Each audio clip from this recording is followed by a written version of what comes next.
Radhe Radhe. Welcome back to my YouTube channel easy study with booster में मैं आप सबका स्वागत करती हूँ। तो जैसा कि पता है आपको, बिजनेस स्टडी में हम क्लास 12 चैप्टर 6 पढ़ रहे थे, स्टाफिंग। और आज का जो हमारा टॉपिक है इंपॉर्टेंस ऑफ स्टाफिंग। आज के हम इंपॉर्टेंस पढ़ेंगे कि इंपॉर्टेंस होती क्या क्या है। ठीक है, तो इंपॉर्टेंस मतलब विशेषताएं, मतलब जो स्टाफिंग है हमारे लिए क्यों ज़रूरी है। ठीक है, तो आज हम इसके बारे में पढ़ेंगे। आपको मैं पहले से बता दूं, वैसे स्टाफिंग हम पढ़ चुके हैं, इसके मीनिंग, इंट्रोडक्शन, फीचर्स हमने कर लिया है। तो स्टाफिंग मैंने आपको जैसे बताया था कि अगर हम किसी ऑर्गेनाइजेशन में काम करते हैं तो वहाँ पे स्टाफ की ज़रूरत होती ही होती है। अब जैसे कोई स्कूल है, एक ऑर्गेनाइजेशन है, तो स्कूल में क्या होता है, स्कूल में जैसे टीचर है, अब वो एक जितने भी स्टाफ होते हैं, ऐसा तो नहीं कि बच्चे स्कूल में आते हैं ऐसे ही बैठ के चले जाते हैं, नहीं, वहाँ पे पढ़ा रहे हैं। कौन पढ़ा रहा है? टीचर्स पढ़ा रहे हैं। ठीक है, तो वो एक स्टाफ हो गया। ठीक है, और अगर जैसे ज़रूरी नहीं एक स्कूल ही हो गया, वो कोई ऑर्गेनाइजेशन हो गया, कोई कंपनी होगी, इंडस्ट्री होगी। ठीक है, वहाँ पे भी अगर जैसे मशीन है, अब उनको कौन गाइड करता है, किसके थ्रू चलाए जाते हैं? वो एक स्टाफ के थ्रू, मतलब लोगों के द्वारा चलाए जाते हैं। ठीक है, अगर हम कंप्यूटर पे भी बैठते हैं, लैपटॉप पे भी बैठते हैं, ठीक है, अगर हम वो भी चलाते हैं तो वो हम हमारी हेल्प के द्वारा चलाया जाता है। ठीक है, ऐसा तो नहीं कि वो अपने आप चल ही रहा है, चल रहा है। ठीक है, नहीं होता ऐसा ना। तो चलिए शुरू करते हैं हम। इम्पोर्टेंस ऑफ स्टाफिंग होते क्या है। ठीक है, importance of staffing is a very important for every organization because it ensure a right person in a place at a right job at a right time। देखिए इन्होंने क्या बताया, इन्होंने बताया हमारे लिए कि जो एक स्टाफिंग है वो हमारे लिए बहुत ही ज़्यादा इम्पोर्टेंट है हर एक ऑर्गेनाइजेशन के लिए। ठीक है, इसे मतलब ये पता लगता है कि जो किसी ऑर्गेनाइजेशन में, मतलब उस जॉब के लिए राइट पर्सन को चूज करना। ठीक है, अब ऐसा तो नहीं है कि डॉक्टर को कहा कि आप स्कूल में जाके पढ़ाओ और स्कूल के किसी टीचर को कह दिया आप डॉक्टर वो पेशेंट को ट्रीट करो। ठीक है, ऐसा नहीं होता। जिसका जो काम होएगा वो उसी को ही दिया जाएगा। ठीक है, जैसे टीचर का काम है बच्चों को पढ़ाना, डॉक्टर का काम है पेशेंट को ट्रीट करना, और एक इंडस्ट्री में जो एम्प्लॉयज़ होता है उनका क्या काम है, अपने ऑर्गेनाइजेशन के ग्रोथ लेवल, प्रोडक्शन लेवल को देखना। ठीक है, उसको इंक्रीज करना। तो चलिए शुरू करते हैं। पहला हमारा है help in getting qualified employees. देखिए क्वालिफाइड एम्प्लॉयज़, आपको पता है अगर हम किसी ऑर्गेनाइजेशन में काम करते हैं तो वहाँ पे हमारे लिए सबसे ज़्यादा ज़रूरी होता है कि क्वालिफिकेशन मांगी जाती है। अगर हम ऐसे वैकेंसीज भी भरते रहते हैं तो उसमें भी हमारे क्या मांगे जाते हैं, उसमें भी हमारी क्वालिफिकेशन मांगी जाती है कि आप कितने पढ़े लिखे हैं। ठीक है, तो वो इसलिए क्योंकि उन वो देखते हैं कि हाँ क्या हम हमको उस चीज़ की नॉलेज है या नहीं है। ठीक है, अब कोई मेडिकल का स्टूडेंट हो तो उसको मेडिकल की ही नॉलेज होएगी। ठीक है, अगर कोई कॉमर्स का स्टूडेंट हो तो उसको अकाउंटेंट की नॉलेज होएगी। ठीक है, तो सबको अपने अपने सब्जेक्ट की, अपने अपने स्टाफ जो ऑर्गेनाइजेशन होते हैं जिसमें वो वर्क कर रहे हैं, हर एक चीज़ की नॉलेज होती है। ठीक है, देखिए क्या है, staffing makes sure that skilled and capable people are selected. देखिए इन्होंने बताया कि स्टाफिंग एक ऐसा प्रोसेस है, मतलब जो स्किल्ड पर्सन और कैपेबल पर्सन उसके लिए सिलेक्ट करते हैं। ठीक है, किसी ऑर्गेनाइजेशन में अगर हम जाते हैं तो वहाँ पे अगर मतलब जैसे हम इंटरव्यू देने जाते हैं तो हमारे स्किल को, हमारी कैपेबिलिटी को, हमारी मेंटल एबिलिटी को, सब चीज़ चेक करते हैं कि क्या हमें उस चीज़ की नॉलेज है या नहीं है। ठीक है, अब वो ऐसा भी होता है, वो जैसे ज़रूरी नहीं है सब्जेक्ट से रिलेटेड चीज़ पूछे, क्वेश्चंस पूछे, सॉरी। ठीक है, वो हमसे कुछ भी पूछ सकते हैं, मेंटल एबिलिटी के भी क्वेश्चन पूछ सकते हैं। ठीक है, हमारी वो हमें पूरा मतलब अपॉइंट करते हैं, देखते हैं कि क्या हमारी मेंटल एबिलिटी सही है या नहीं है। ठीक है, जैसे एग्जांपल देखिए क्या है, school higher a train math teacher instead of someone who does not know the subject well. जैसे एक स्कूल है उसमें ऐसे मैथ्स टीचर को मतलब हायर किया जाता है कि उसको मैथ्स की, जैसे उसको मैथ्स की नॉलेज हो। ठीक है, तो अगर उसको कोई भी क्लास दे दी जाए तो वो पढ़ा सकता है। ठीक है, जैसे इंग्लिश टीचर है, उसको इंग्लिश की नॉलेज होगी अच्छी, तो वो हर एक क्लास को इंग्लिश पढ़ा सकता है। ठीक है, और मैथ्स का टीचर है तो वो भी हर एक क्लास को मैथ्स पढ़ा सकता है। वैसे ही सबके अपने अपने सब्जेक्ट है। ठीक है, तो मतलब जो टीचर है जिस सब्जेक्ट का, उनको ही हायर किया जाता है, ठीक है। ऐसा नहीं होता कि किसी अगर जैसे एसएसटी का टीचर है, उसको कह दिया गया कि आपको मैथ्स पढ़ाना है, मैथ्स वाले टीचर को कह दिया आपको एसएसटी पढ़ाना है, तो ऐसा हो सकता है? नहीं। ऐसा कहीं ना हम अपने ऑर्गेनाइजेशन में गोल्स को अचीव नहीं कर पाते, ठीक है, कहीं ना कहीं हम डाउन जाते हैं, ठीक है। नेक्स्ट है हमारा better performance employees. Better performance employees, देखिए इन्होंने क्या होता है, when employees are chose according to their skill they perform work more effectively. अगर एक एम्प्लॉयज़ को सिलेक्ट करना है, ठीक है, तो अगर हमने उसको उसकी मेंटल एबिलिटी देखी, उसकी क्वालिफिकेशन देखी, और उसको उस चीज़ की बहुत अच्छे से नॉलेज है, ठीक है, तो हम उसको क्या करेंगे, हायर करेंगे। तो कहीं ना कहीं वो अपना मतलब जो अपना 100% होगा, वो कहीं ना कहीं उस ऑर्गेनाइजेशन में ज़रूर देगा, ठीक है, और वो अपने स्किल के अकॉर्डिंग ही काम करेगा, ठीक है। जैसे देखिए क्या है, a company hire an experience accountant, accounts are handle correctly and quickly. एक अकाउंटेंट है कंपनी में, ऐसा तो नहीं है कि अकाउंटेंट, वैसे देखा जाए अकाउंटेंट का काम ना वैसे सीखा जाता है, ठीक है। तो एक कंपनी है वो अकाउंटेंट को ऐसे मतलब एक्सपीरियंस अकाउंटेंट को हायर करेगी जिसको अच्छी नॉलेज हो अकाउंटेंट की, ठीक है, क्योंकि आपको पता है एक कंपनी के लिए बहुत इंपॉर्टेंट होता है अकाउंटेंट, कि कितना माल जा रहा है, आ रहा है, कितनी प्रोडक्शन हो रही है, ठीक है, और जैसे सैलरी वगैरह होती है, सब मतलब मेंटेन करना, ठीक है। तो मतलब ये इनको हम क्या कहते हैं, अकाउंटेंट। अगर उसको उस चीज़ की नॉलेज होएगी तो वो अच्छे से जॉब कर सकता है वहाँ पे, ठीक है। नेक्स्ट है हमारा proper use of human resources.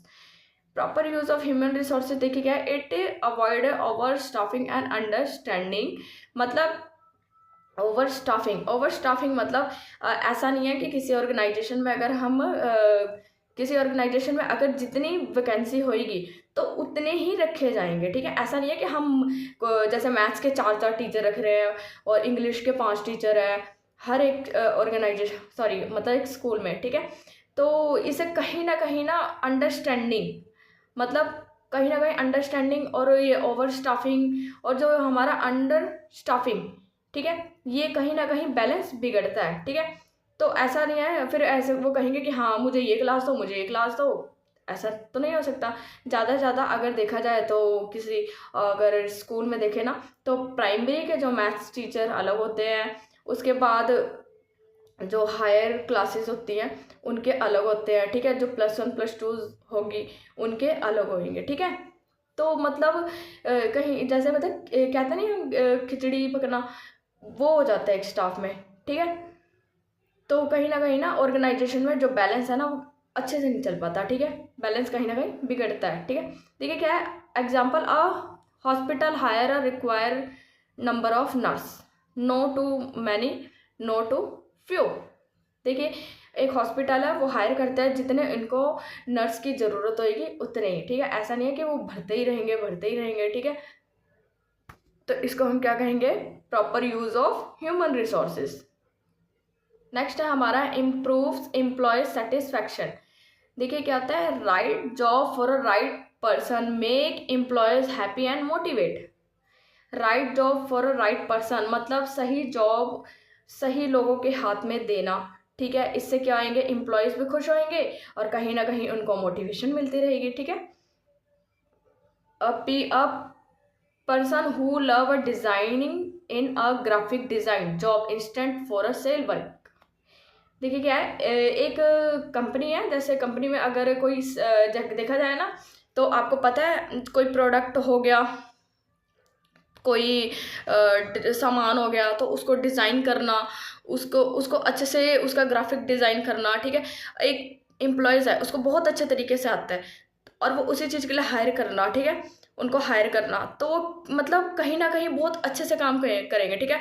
और उनको ये भी होगा कि अगर मुझे मतलब उनका इंटरेस्ट होगा कि मेरे को अगर ग्राफिक डिज़ाइन में मेरा इंटरेस्ट है तो कहीं ना कहीं मैं कंपनी को अपना 100% दूंगा और अच्छे से करके दिखाऊंगा, ठीक है। तो इससे क्या आएगी, जो हमारा सेल है ये इंक्रीज होएगा, ठीक है, और जो एम्प्लॉयज़ है वो अच्छे से काम करेंगे, ठीक है। हेल्प, नेक्स्ट है हमारा help in achieving organisation goals. ये देखिए क्या होता है, employ skilled employees help the organisation grow and achieve target. एक गोल्स को अचीव करना किसी ऑर्गेनाइजेशन में बहुत बड़ी बात होती है। जो एक स्किल्ड एम्प्लॉयज़ है अगर, तो वो कहीं ना कहीं हमारी ऑर्गेनाइजेशन में बहुत अच्छे से वर्क कर रहा हो, तो उससे हमारी ऑर्गेनाइजेशन क्या होएगी, एक तो ग्रो होएगी और हम अपने गोल्स को जल्दी से अचीव कर पाएंगे और जो हमारा टारगेट होएगा उसको हम कंप्लीट कर पाएंगे। ठीक है, देखिए क्या है example, a sale company hire a good sale sales people, sale increase company earn a more profit. जैसे मार्केट में देखा होगा आपने, जो सेलर होते हैं वो अगर जो गुड्स को सेल करते हैं, कुछ उनका ना तरीका अलग होता है सेल करने का। ठीक है, मतलब उनकी जो बोलने का टोन होता है वो कुछ अलग होता है कि ना हमें किस तरह कस्टमर को अपनी तरफ अट्रैक्ट करना है। ठीक है, तो इससे क्या होगी, इससे कहीं ना कहीं जो प्रोडक्शन लेवल होगा वो बढ़ेगा और सेल आपकी इंक्रीज होएगी। ठीक है, तो सेल इंक्रीज होएगी तो क्या होएगा, आपको ज़्यादा से ज़्यादा प्रॉफिट इंक्रीज होगा और जो प्रोडक्शन लेवल है वो बढ़ेगा मार्केट में। ठीक है, देखिए नेक्स्ट हमारा क्या है, ensure a continuity of work. Ensure and continuity of work क्या होता है, देखिए staffing including a training and development, so work continuous smoothly even if someone leave. देखिए इन्होंने क्या बताया, इन्होंने कहा है कि एक मतलब अगर ट्रेनिंग दी जाए या डेवलप्ड माइंड डेवलप्ड होना, मतलब आपको पता है कि अगर किसी ऑर्गेनाइजेशन में कोई एम्प्लॉयज़ काम करता है या किसी नए एम्प्लॉयज़ को हायर करते हैं तो कहीं ना कहीं उसको ट्रेनिंग दी जाती है। ठीक है, तो अगर वो ट्रेनिंग दी जाएगी तो उसके पास एक्सपीरियंस होगा, एक्सपीरियंस होएगा तो कहीं ना कहीं वर्क बहुत अच्छे तरीके से करेगा। ठीक है, और जो हमारा वर्क है वो बिल्कुल स्मूथली तरीके से चलेगा। एग्जाम्पल देखिए क्या है, an assistant manager is train to hardly work when the manager is absent. मतलब जो एक असिस्टेंट मैनेजर है, ठीक है, तो वो काम करता है और जैसे मैनेजर नहीं आ रहा तो वो अपना 100% दे रहा है उस ऑर्गेनाइजेशन में। ठीक है, देखिए जैसे एक स्कूल का एग्जांपल लेते हैं, अगर एक स्कूल में कोई एक टीचर एब्सेंट है, नहीं आ रहा, तो उसके टीचर उस जो वो टीचर की जगह दूसरे टीचर को भेजा जाता है, तो कहीं ना कहीं उसको उसी सब्जेक्ट से रिलेटेड, ठीक है, तो कहीं ना उस बच्चों को अच्छे से समझाता है। ठीक है, और वो मतलब बहुत अच्छे तरीके से काम कराता है। ठीक है, तो उसको मतलब कहीं ना कहीं हेल्पफुल मिल रही है। ठीक है, आगे देखिए reduce wastage of time and money. Reduce wastage of time and money क्या होता है, देखिए right selection reduce mistakes accidents and rework. देखिए मतलब एक तो कम से कम वेस्टेज हो टाइम की और मनी की। ऐसा नहीं है कि हम किसी ऐसे पर्सन को हायर कर रहे हैं जिसे किसी चीज़ की नॉलेज ही ना हो। ठीक है, तो इससे क्या होएगा, इससे हमारा टाइम वेस्ट होएगा और जो हमारा मनी है वो भी वेस्ट होएगा। ठीक है, एग्जाम्पल क्या है, अ ट्रेन में क्या है, अ train machine operator cause a favour of breakdown in a factory. मतलब एक मशीन ऑपरेटर है, उसको किसी चीज़ को अच्छे से नॉलेज नहीं है तो वो क्या कर रहा है, वो कहीं ना कहीं फैक्ट्री की जो मशीनें होती है उसमें कहीं ना कहीं खराबी आ रही है, उसको नहीं पता। ठीक है, तो ये मतलब उसको इस चीज़ की नॉलेज नहीं है। ठीक है, तो कहीं ना कहीं क्या है, एक तो ये वेस्टेज है, ठीक है, टाइम वेस्टेज और मनी वेस्टेज। ठीक है, तो इसलिए कंपनी अगर ऐसे पर्सन को हायर करती है, क्योंकि जो स्किल्ड फुल हो, ठीक है, स्मार्ट और उसकी मेंटल एबिलिटी अच्छी हो, ठीक है, जो मतलब उस काम को अच्छे तरीके से चला सके, ठीक है, और वर्क प्रॉपर तरीके से कर सके। Okay,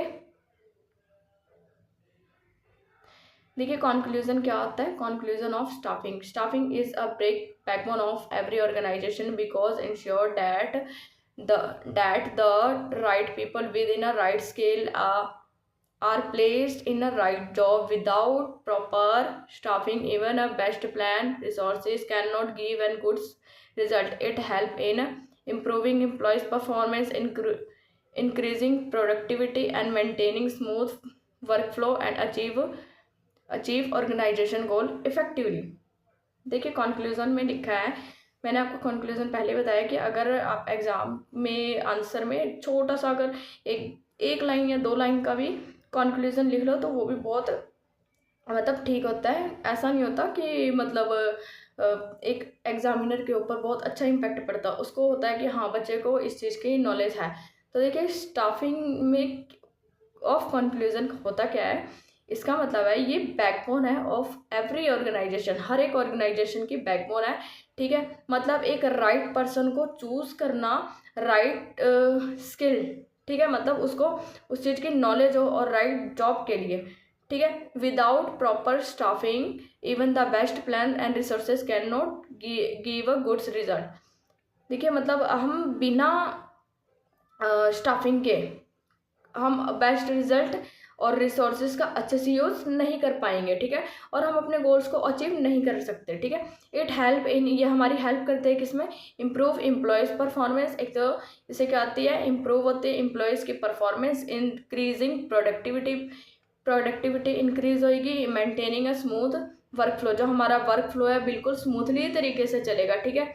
achieving organisation goals effectively, और हम अपने गोल्स को अच्छे से अचीव कर पाएंगे, ठीक है, और जो हमारी काम करने की क्षमता होगी वो और बढ़ेगी। तो आई होप कि आज का लेक्चर आपको समझ में आया होगा, ठीक है। तो जो इसके नोट्स है मैं आपको कमेंट में पिन कर दूंगी। अगर समझ में आया तो चैनल को लाइक, सब्सक्राइब एंड शेयर जरूर कीजिए। Thank you, have a nice day.